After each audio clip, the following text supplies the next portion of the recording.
CTV News U.S. political analyst Eric Ham. Good morning to you, Eric. Good morning. So Trump watching the markets like the rest of us, so he has softened his stance on tariffs on China. As well, he has dialed back his rhetoric on Jerome Powell, the chair Fed, saying that he won't fire him after all, and the market's clearly responding. Yeah, that's right. And I think what we're seeing here is President Trump recognizes just how dangerous this issue is for him, and it's actually caused a lot of political fires, and we're seeing it now actually really take a hit on him politically. His approval rating has begun to dramatically fall, and of course, as we were seeing prior to this capitulation, the markets were responding and not in a very positive way. And so I think what we're going to see from the president is what we typically see. He will now claim credit for the self-inflicted wound that he has created for himself.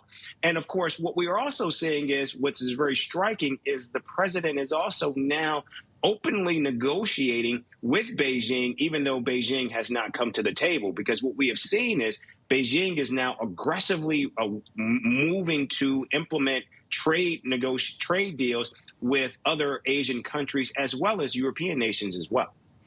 I want to talk to you about Elon Musk, who is now signaling that he will be cutting back his time with Doge. He's going to focus instead on Tesla, which has seen a big dip. How might this affect Trump's agenda and actually Trump's cabinet as well, Eric? I think this is going to be a huge sigh of relief for many of those surrounding the president as well as his cabinet. We know that Elon Musk is not popular at all with many cabinet members, having actually gotten into massive fights with a number of them, including the transportation secretary as well as the secretary of state. And so I think what we're seeing now, now that Elon Musk will be spending less time at the White House, and quite frankly, it actually frees up President Trump, because many of the crises that he has been dealing with have been crises that have actually related to the work of Doge, with many of its cuts, particularly to employees and agencies, which are being rolled back in the courts as well.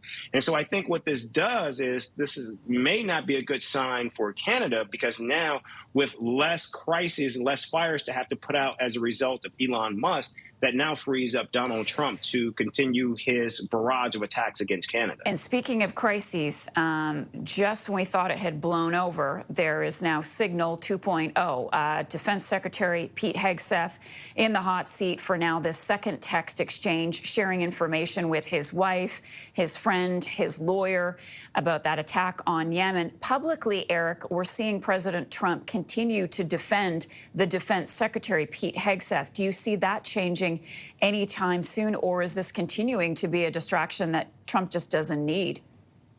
I think what we're seeing right now is the White House is putting on a brave front that they are supporting Hegsth, but what we're hearing behind the scenes is that they've already begun the process of actually attempting to identify his replacement. So there's, I think, a bit of palace intrigue, and I think now the clock has actually begun to tick on not if, but when Pete Hegsth is actually going to be exiting that position. We know there's a lot of turmoil surrounding him, with massive turnover at the Defense Department, and this latest era with Signal 2.0 is only causing more problems for the president.